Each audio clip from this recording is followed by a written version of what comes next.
你好，我是阿力。刚刚大家都看到了，这个各个币种都在暴跌，很多朋友最关心的问题已经不是加不加仓的问题了，而是说这个熊市是不是已经来了？这个确实是一个非常现实的问题，没有人愿意在未来的几年一直经历这个熊市啊。那么关于这个问题我们在节目的最后会跟大家一起探讨一下。今天我们首先来看一下今天暴跌的这个最主要的一个因素是什么啊？那么就是中国三大协会重申虚拟货币监管说是新一轮的币圈整顿或将来临。那么节目的第二部分，我们来讲一下以太坊未来的行情。首先第一个话题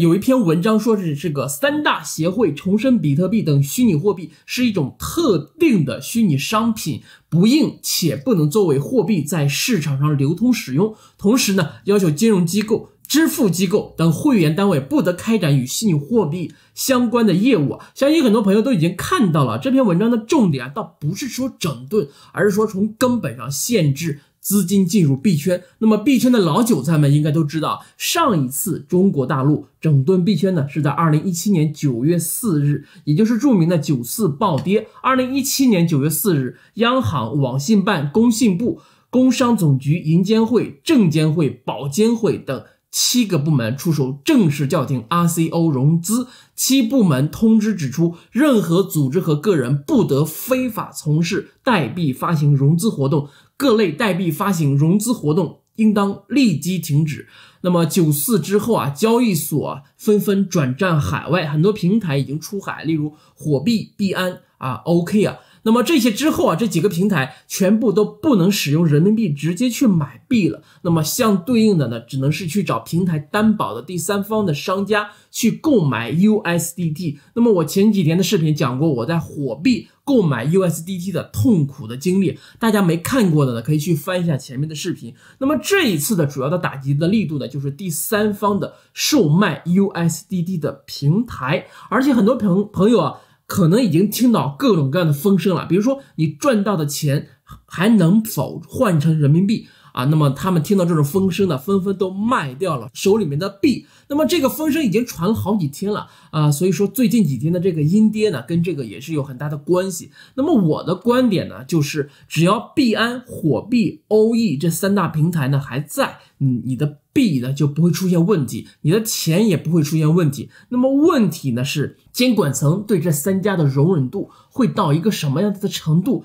是睁一只眼闭一只眼呢，还是说要赶尽杀绝，或者是说干脆出一个国家可以控制的交易平台？那么这也不是没有可能那么大家都知道，美国的这 Coinbase 它上市以来第一季度它就挣了7.7亿美元。那么中国炒币的人越来越多了，对吧？这个随着这个共识的扩大，那么炒币进入币圈的人是越来越多了，而监管层呢并没有得到实质性的好处。那么是不是下一步呢，他们自己会出一个什么平台呢？就是说让所有人都去他这个平台去交易，那么我们可以拭目以待一下。如果说真的是出一个平台的话，那么这对整个币圈将是一个巨大的利好。那么另外我们可以去看看2017年9·4暴跌之后比特币的走势那么比特币在当年的12月份到达2万美金的高峰，那么在9·4的时候它大概在4000美金的价位那么可以看得出上一次是7个部门有人说是7部委出招针对比特币。那么这一次可以确定是因为狗狗币的这个风头太旺了，针对的就是狗狗币。那么我希望狗狗币在接下来的几个月里面能够像比特币2017年那样走出一波好的行情。那么我今天在以太坊的这个社区看到一则新闻说是 ARK 投资公司今天买进了2000万美元的以太坊。那么 ARK 呢是一家基金公司，掌门人就是赫赫有名的女股神Cathie Wood， 也就是大家所熟悉的木头姐。那么 Wood 呢是因为他姓这个 Wood， 因为被江湖人称木头姐。他在58岁的时候创立了ARK Investment， 那么国内可能有人翻译成方舟投资，那么专注于破坏性的创新，风格侧重极致成长，长期重仓科技股。2020年 ARK 旗下7只 ETF 产品中有5只平均的回报率超过了 140%， 主要投资基因编辑与健康保健的 ARKG 直播的头筹收益率高达 185%， 女版巴菲特也因此而来。那然而大家不知道的是，2015年 ARK 公司它就出了一个关于比特币的研究报告。当年呢，他们给出了关于比特币的很多种的可能性啊。要知道，当年的比特币只有200美元左右，那么他们在当年就开始买进了比特币。那么现在看来，收益的是非常的可观。另外，木头姐啊，也是这个特斯拉股票的持续看多的人之一啊。那么我们昨天也讲到了，特斯拉在最艰难的时刻伊隆马斯克想出价420美元每股啊，就是全部赎回股票，想让它私有化。那么2周之后啊，木头姐写了一封